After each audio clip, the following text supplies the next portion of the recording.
ọlọ́pàá mẹ́rin dèrò ẹ̀wọ̀n lẹ́kọ̀ọ́ ohun tí wọ́n ṣe nìyí. ilé-ẹjọ́ májísírèètì tó wà ní èbúté mẹ́ta nílùú èkó ti pàṣẹ pé kí àwọn ọlọ́pàá mẹ́rin lọ nàjú lọ́gbà ẹ̀wọ̀n lórí ẹ̀sùn yíyin ìbọn àti pípa oníṣòwò kan ní ọjà owóde onírin international spare part market lọ́dún 2025.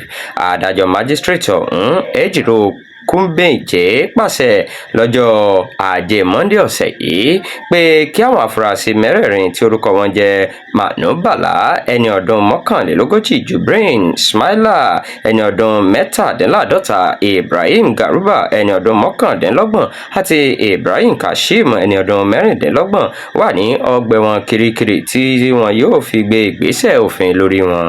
àwọn olùjẹ́jọ́ ọ̀hún ni wọ́n fojú winá òfin méje tí ó ní ṣe pẹ̀lú ìpànìyàn àti ìgbìmọ̀pọ̀ hùwà búburú. agbèfọ́ba OW olóògo sọ fún ilé-ẹjọ́ pé àwọn afurasí náà ni wọ́n gbìmọ̀pọ̀ láti ṣiṣẹ́ láabi ọ̀hún ní ọjọ́ kẹtàdínlọ́gbọ̀n oṣù kẹjọ ọdún 2025 ní dédé agogo 9 ní owóde onírin international market. gẹ́gẹ́ bí ìwé ẹ̀sùn tí wọ́n fi kàn wọ́n ṣe sọ, àwọn afurasí ni wọ́n fi ìbọn AK-47 pa oníṣòwò ọ̀hún. àwọn tó ṣe kòǹgẹ́ ìṣẹ̀lẹ̀ náà ní bámidélé dáre muftau adébáyọ̀ adéwálé matthew adéoyè táyé abraham ìdòwú tèmilọ́lá akínbóyè olúwaṣèyí ọlámilẹ́kan àti hakeem adérẹ̀mí adéoyè.